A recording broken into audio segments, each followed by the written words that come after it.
Un jour de satisfaction pour les uns, mais aussi de déception pour les autres. C'est ce qu'on apprend du bilan de gouvernance d'Alamai Halina 3 mois après. Développement dans un instant.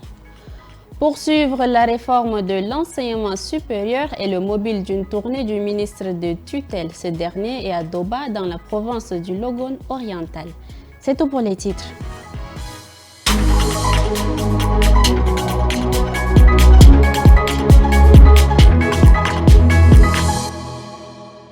Bon après-midi et bienvenue. Avant de poursuivre cette édition, voici la lecture de cette information qui vient de nous parvenir. Le président de la République, Mahamat Idriss Déby Itno, a été reçu en audience ce matin par son homologue Xi Jinping au Grand Palais du Peuple.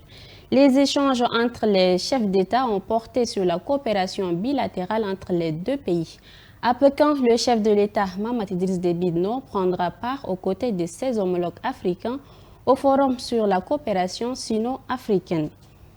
Au premier titre à présent, cela fait exactement 103 jours aujourd'hui que le Premier ministre Alamai Halina est à la tête du gouvernement. À l'occasion de ces 100 jours, le chef du gouvernement a fait face à la presse samedi. Dans les rues de la capitale, on se pose des questions à savoir notamment quel bilan à mi-parcours faut-il dresser.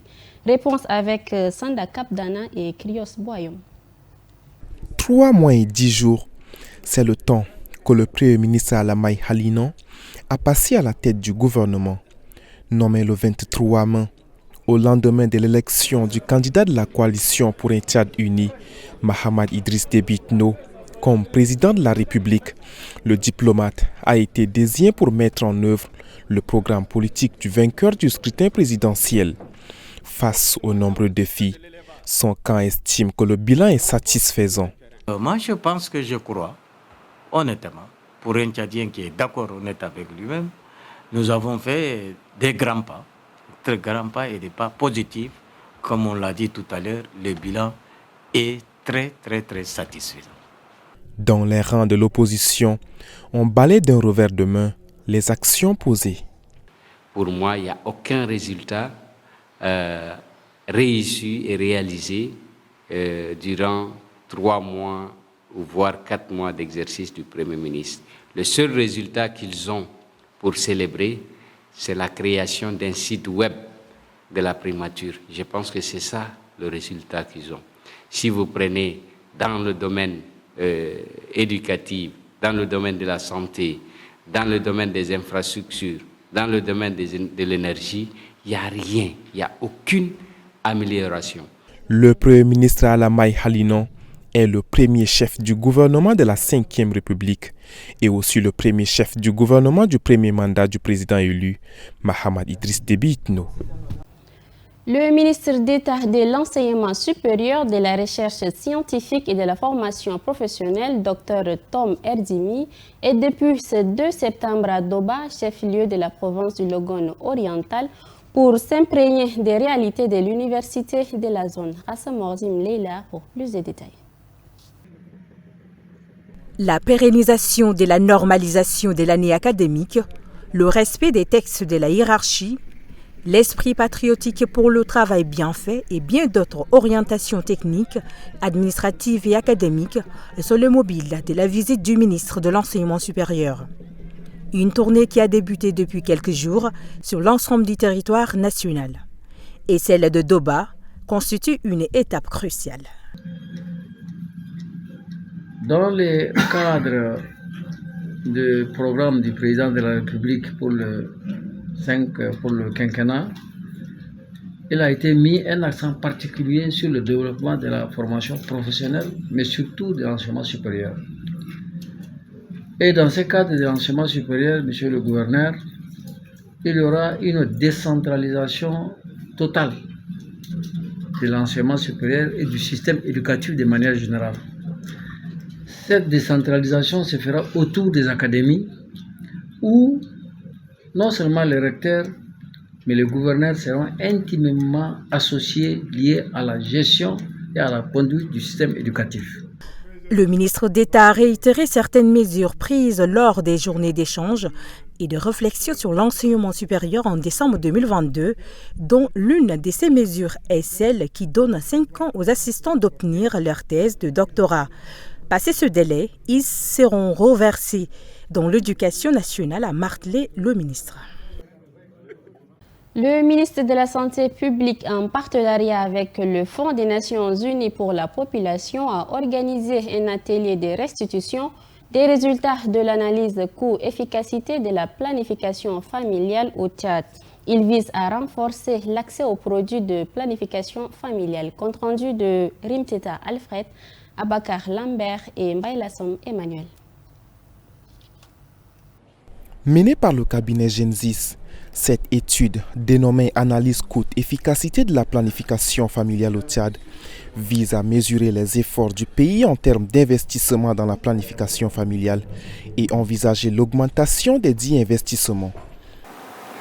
La planification familiale est le fondement des droits et de la santé en matière de procréation, dont les effets multiplicateurs se répercutent sur l'éducation, les compétences et le travail, l'égalité de genre, la santé. Les résultats de cette étude, qui seront validés lors de cet atelier, permettront aux autorités de prendre des décisions éclairées.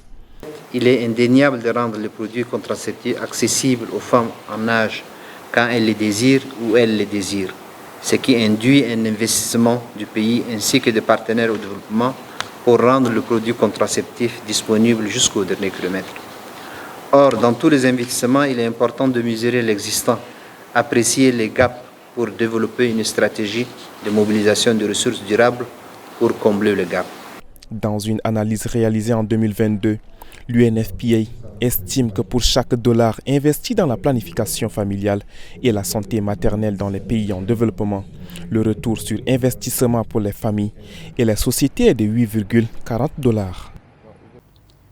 Un atelier d'élaboration du projet de rapport initial du Tchad sur la mise en œuvre de la Convention internationale sur la protection des droits des travailleurs migrants et des membres de leur famille s'est ouvert ce 2 septembre à Koundoul, dans la province du Chari-Bagirmi.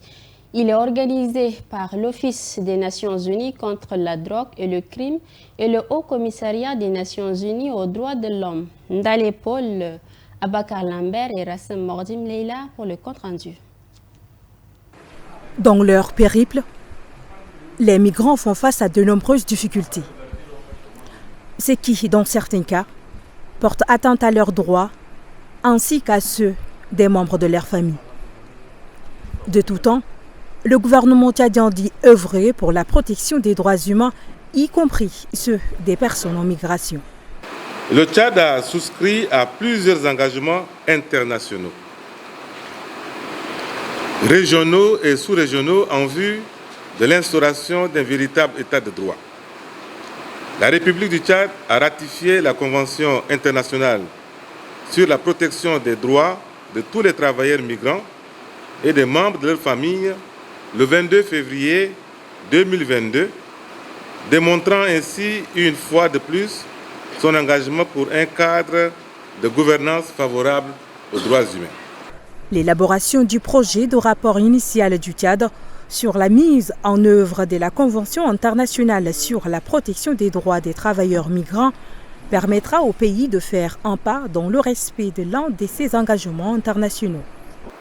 Ce travail préalable contribuera à renforcer la redevabilité et la crédibilité de l'État tchadien dans le respect de ses obligations internationales en vue des traités relatifs aux droits de l'homme qu'il a dûment ratifiés. Cet atelier de 6 jours s'inscrit dans le cadre du projet Protection of Migrants. Les informations hors de nos frontières ont été recoupées et traitées pour vous. Yves Ismaël nous fait le point. À la suite de la tentative d'évasion qui s'est déroulée dans la nuit du 1er au 2 septembre à Malaka, Kinshasa, les autorités congolaises ont livré un premier bilan qui s'avère très lourd. Selon le ministre de l'Intérieur, Jacques-Eman Chabani, le bilan s'élève actuellement à 129 morts, dont 24 tués par balle après sommation. Il a précisé que ce chiffre est encore provisoire. Les autres détenus seraient décédés par étouffement, selon ses déclarations. Il faut également noter Dans ce bilan tragique, le viol de plusieurs femmes détenues. En outre, 59 blessés ont été répertoriés. En Tunisie, seuls Kais Saïd et 2 autres personnes ont été autorisées à se présenter à la présidentielle prévue pour le 6 octobre prochain. La commission électorale a barré la route à 3 opposants. Une décision largement critiquée par des manifestants à Tunis. Ils dénoncent un nouvel exemple de répression exercée par le président sortant à l'encontre de ses rivaux politiques. Également dans l'actualité en Guinée, l'opposition s'inquiète face à une éventuelle candidature de Mamadi Doumbouya aux prochaines élections. L'article 46 de la charte de la transition devait empêcher la candidature des militaires au pouvoir. Mais cet article ne figure plus dans l'avant-projet de la nouvelle constitution et depuis quelques jours, des affiches de soutien ont fait leur apparition un peu partout dans la capitale. Et c'est tout pour cette édition. Merci de l'avoir suivi. On se dit à demain.